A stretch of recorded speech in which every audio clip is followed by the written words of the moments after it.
Hey, what's up guys? I hope you're doing well. As promised, in today's video we're going to cover how to expand your comfort zone, how to get beyond that boundary. And in this video I talked about what comfort zones actually were and how they're created and why we have them. And the reason people want to push past them, the reason it's such a cliche to get out of your comfort zone, is because it's a very limiting idea. It's a very limiting factor in our life. There are many things people would like to do. There are many things that people would like to be comfortable with that are outside their comfort zone.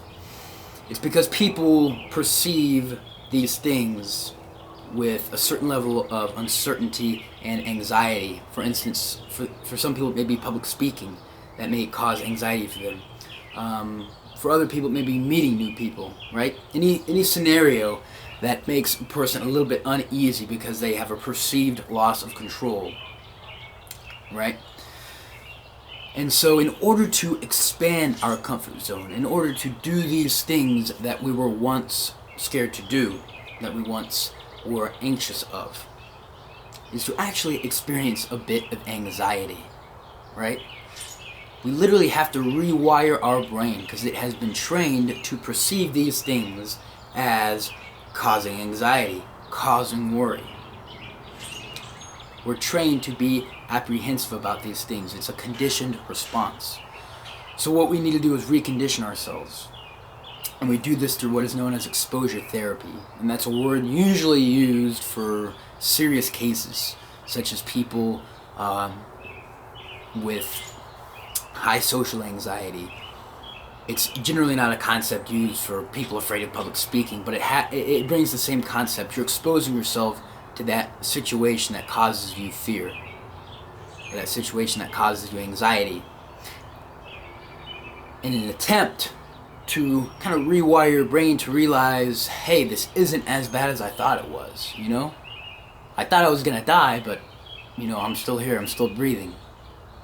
It's basically showing your brain, hey, you don't have to be scared of this anymore. Look, I just did it and it was perfectly fine. Another way you can think about this is firing your brain from like a job, right? I heard this somewhere and I loved it.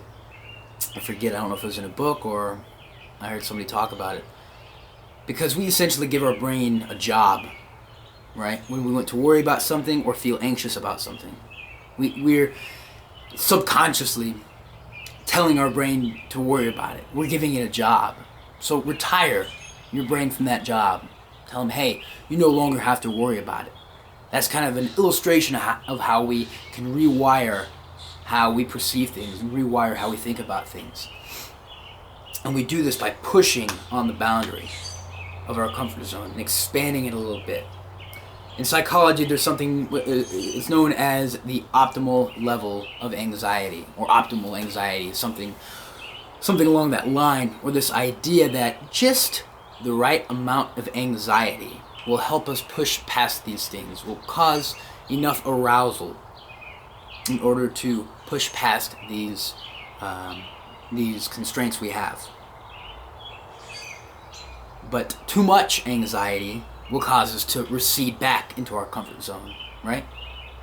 Too much of a good thing. So it's all about that appropriate balance, finding the right amount of anxiety to push beyond your boundary enough that you realize that that situation you once feared or had anxiety about really isn't that bad. And the more you do it, the more comfortable you become. But it's also not pushing too far beyond that you're scared shitless and you end up returning back into your comfort zone. So that's the general idea, guys. Push a little bit. I shouldn't say a little bit. Push a decent amount. Level that you're a little bit uncomfortable with. If you're still comfortable when you're pushing on your comfort zone, guess what? You're still in your comfort zone, right? You gotta be a little anxious. You gotta be a little fearful and a little uncertain about what's gonna happen. Or that means you're not really testing that boundary. And the whole idea is to rewire your brain, rewire how you perceive that situation. That's it. Get out there. Take it easy.